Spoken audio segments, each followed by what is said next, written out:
The story of Sariputta. While residing at Veluvana, the bamboo grove monastery in Rajagaha, the Buddha uttered verses 11 and 12 of this book, with reference to Sanjaya, a former teacher of the chief disciples, the Venerable Sariputta and the Venerable Moggallana, formerly Upatissa and Kalita.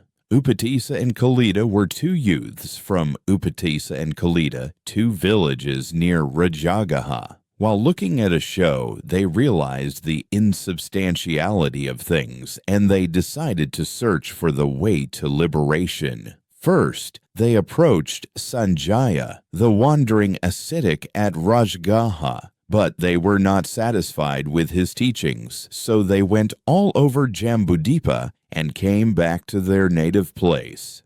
After searching for but not finding the true Dhamma, at this point, they came to an understanding that one who found the true Dhamma should inform the other. One day, Upatissa came across Thera Asaji and learned from him the substance of the Dhamma. The Thera uttered the verse beginning with Ye Dhamma Hetupabhava, meaning those phenomena which proceed from a cause. Listening to the verse, Upatissa became established in the Sotapadhi Magga and Phala. Then, as promised, he went to his friend Kalita, explained to him that he, Upatissa, had attained the state of deathlessness, and repeated the verse to his friend. Kalita also became established in Sotapadhi fruition at the end of the verse. They both remembered their former teacher, and so went to Sanjaya and said to him,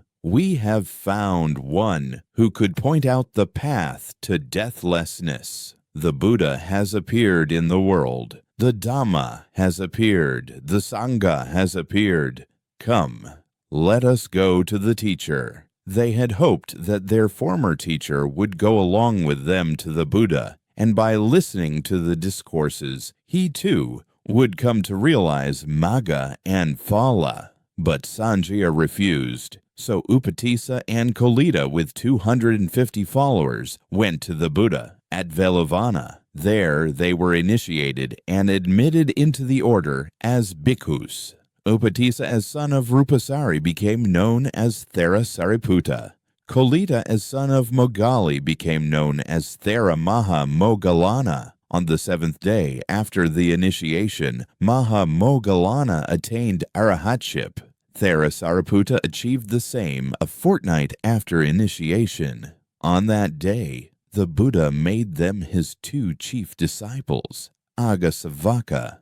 The two chief disciples then related to the Buddha how they went to the Jaraga festival, the meeting with Thera Asaji, and their attainment of Sotapadhi fruition.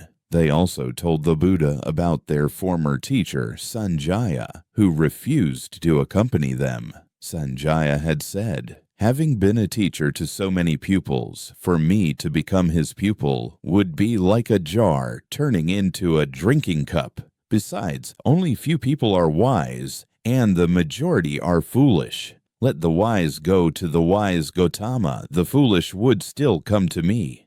Go your way, my pupils." Thus, as the Buddha pointed out, Sanjaya's false pride was preventing him from seeing truth as truth. He was seeing untruth as truth, and would never arrive at the real truth. Then the Buddha spoke in verse as follows. Verse 11, "They take untruth for truth. They take truth for untruth. Such persons can never arrive at the truth, for they hold wrong views." Verse 12, "They take truth for truth. They take untruth for untruth. Such persons arrive at the truth, for they hold right views." At the end of the discourse, many people came to be established in Sotapadhi fruition. At the end of the discourse, many people came to be established in Sotapadhi fruition.